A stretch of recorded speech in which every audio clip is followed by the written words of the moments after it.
Alright, hey Bryana. I'm not sure if you can really see me, but it's kind of getting dark. But I wanted to send you a video real fast. We're camping in Jasper National Park tonight in Alberta, Canada.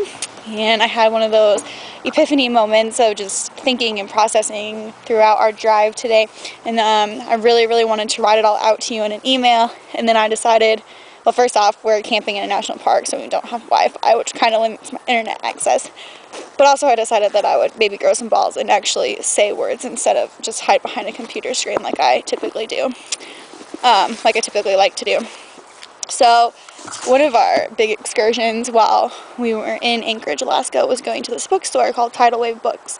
And it's like these old, good conditioned used books that are really cheap. And I found this book. I was in the eating disorder and nutrition, psychiatry, sociology section of the bookstore, and I found this book called The Anorexia Diaries. I don't know if you can see it or not, but there it is.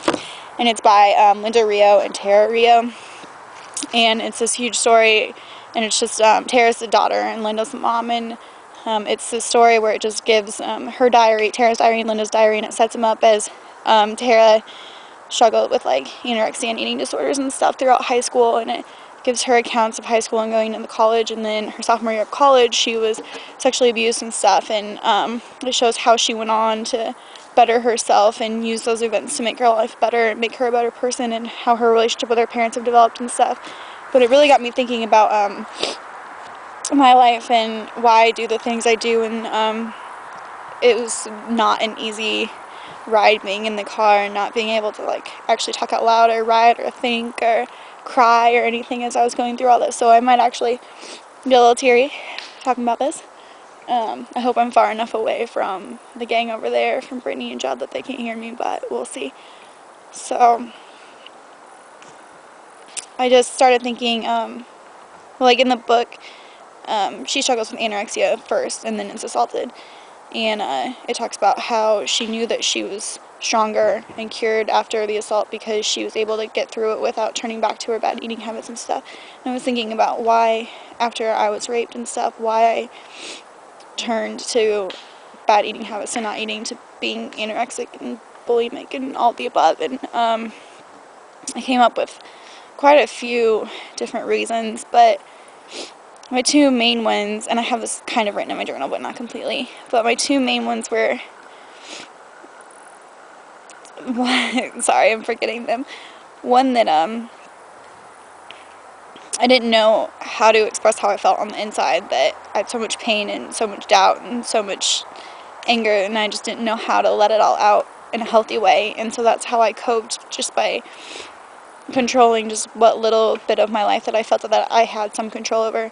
And the second biggest part was my cry for help. Like, I needed help, and I knew I needed help, but didn't know how to ask for help. I was afraid to ask for help. I was afraid that if I did ask for help, people would reject me, and I didn't know how to ask for help, and I still don't really know how to ask for help, but I'm working on it. I've always been an independent person who never had to ask for help, and so it was difficult, and I guess I just hoped that maybe if I got thin enough or sick enough that people would start to care and people would notice and people would ask questions and help me, and I'd be able to get the help that I needed without actually verbalizing that I needed help. And it all backfired, obviously, because my friends just started hating me and blaming me and not talking to me, and I turned to drinking because, well, you know, being anorexic takes time for you to get thin enough that people worry about you drinking. You just start drinking all the time, and you stop going to class and stuff and your normal routine, and people start to notice and say things. And I guess it was partly because I wanted people to notice that I started drinking, and partly because I just liked the escape of not feeling all those emotions and stuff that I didn't know how to deal with. And I desperately needed somebody to help me, and I didn't know how to express that because I've never needed anybody to help me before. But then again, I pushed away everybody who ever got close, which is a terrible thing to do, as I've learned, but that's what I did, and I can't change it, even if I regret it. And I kept thinking, you know, what if I wouldn't have turned to that, you know, and then I questioned myself, like, no what ifs and stuff. And so I've been processing through all this, like, how it helped me and how it hurt me, and different ways to deal with it differently the next time. And I just realized a lot of different things, like what I really needed was somebody who cared enough to notice what was going on, but I couldn't find that in anybody. It didn't matter who the person was that came to my help, I would have pushed them away, and I did push people away. What I needed was far more than anybody could ever give me, and I know that now, that I needed myself. I needed myself to be strong, and I wasn't for myself. I was weak, and I shouldn't have been, but I was. And again, I can't change that, whether I regret it or not. And I realized that other people aren't going to fill whatever need it is that I need. Like in the book, it gives the analogy when they're talking about the mother and daughter relationships, about how it's hard to find cheese in a hardware store. Like, if you know that you're going to somebody, you know what they can give you, and if you keep looking for something else in them, you're going to keep being disappointed. And I've realized that I can't try to find things in people that aren't there, and so I can't keep relying on my parents or hoping that my mom will turn into the mom that I always wanted her to be. The fact is that she's my mom, and I have to love her regardless, and I do. I love her dearly. But she's not going to love me the way that I think that she should love me, or I want her to love me, because that's not the way she loves. It's just not her love language.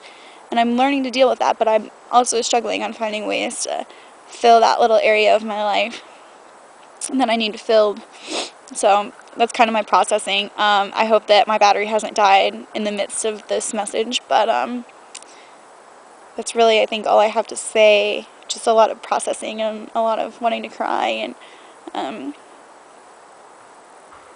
don't know. I know that once school starts, I'm going to get back in the pool again, which is a pretty big thing, being a swimmer, and denying all those routes of swimming and stuff. Being on this trip has definitely brought that out in me, climbing waterfalls and rivers and stuff, and I just want to be back in the water. And I know that, like, being in the water when my parents got divorced was my biggest coping method. Like, I'd have the worst days at home, but then I'd go to the pool and I'd swim, and I'd just bury it all in the water, and finally got to the point where I just couldn't bury things in the water anymore. And I think I'm getting to the point where I need to get back in the water and fish out all those things and start really dealing with them. So I'm kind of scared about that. I'm really scared about that, actually, and kind of nervous and anxious. But I know that I'm strong enough to do it without falling back. I mean, I made it all summer without drinking and without cutting, I think. No, I think I cut once, but pretty much the whole summer. And I made it this whole Alaska trip without bad eating habits, so that's pretty great.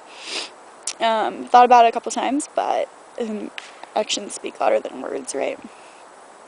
Or thoughts, I guess, in this case. So I'm hoping that I can get through some of that stuff in a good way, in a healthy way. And I'm hoping that you'll kind of help me along the way. So please don't, ditch out on me, I hope. I mean, unless God's like, get away from her, in which case you should probably do what God tells you to do. So